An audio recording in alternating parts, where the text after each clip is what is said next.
তোমা টিকাদান কর্মসূচির পরেও কিন্তু হামের যে প্রকোপ, বিশেষ করে হাসপাতালগুলোতে হামের প্রকোপ কিন্তু কমেনি, অনেকাংশে বেড়েছে আমরা দেখেছি। তবে হাসপাতাল কর্তৃপক্ষ বলছে যে আগের চেয়ে তুলনামূলক রোগীর সংখ্যা কমেছে।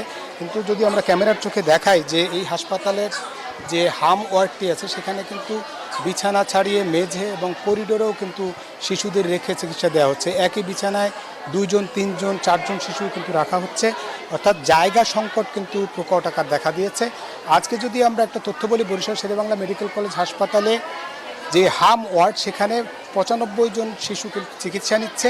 গত 24 ঘন্টায় 2 জন শিশুর মৃত্যু হয়েছে এবং হাম আইসোলেশনে আছে আরও 75 শিশু।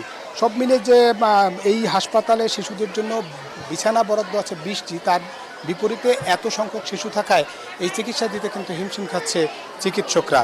তা অন্যদিকে বিশেষজ্ঞ চিকিৎসকরা বলছেন যে হামের টিকা দিলেও কিন্তু সেখানে যে ইমিউনিটি বাড়তে সময় লাগে, সে কারণেও কিন্তু অনেকে আবার আক্রান্ত হয়ে যাচ্ছে। সে কারণেই হাম আক্রান্ত রোগীর সংখ্যা কিন্তু বাড়ছে। তবে তারা পরামর্শ দিচ্ছেন যে সতর্ক থাকার কথা বলছেন, একই সঙ্গে হাম হলে চিকিৎসকের কাছে আসা বা হাসপাতালে যাওয়ার জন্য পরামর্শ দিয়েছেন। এই ছিল বরিশাল শেরেবাংলা মেডিকেল কলেজ হাসপাতাল থেকে হাম ওয়ার্ড থেকে আমার কাছে সবশেষ তথ্য। একই তথ্য জানতে যাব কুষ্টিয়াতে, সেখানে আছে আমাদের সহকর্মী মাহতাবুদ্দিন লালন।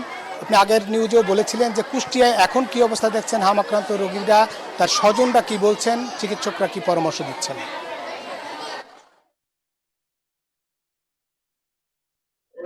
ধন্যবাদ বিরল। আপনি বরিশাল থেকে যেমনটি জানাচ্ছিলেন, কুষ্টিয়ার চিত্র গত 1.5 মাস ধরে কিন্তু একই রকম অপরিবর্তিত।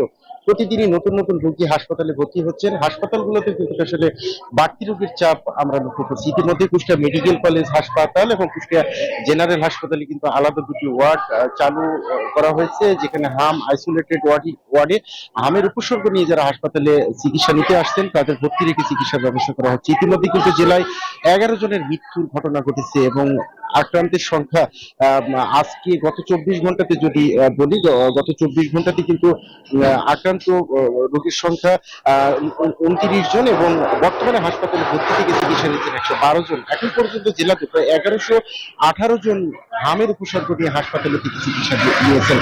এই সংখ্যাটি বা চিত্রটি কিন্তু আসলে মারাত্মক।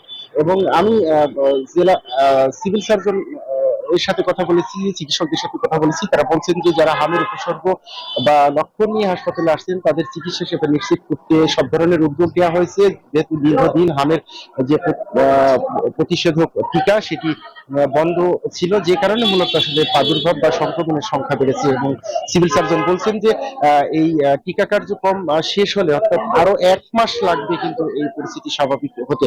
তো এই ছিল কুষ্টিয়া থেকে হামের আসলে সংক্রমণ চিকিৎসা এবং টিকা কার্যক্রম নিয়ে সর্বশেষ। তো আমার লালন, ধন্যবাদ আপনাকে।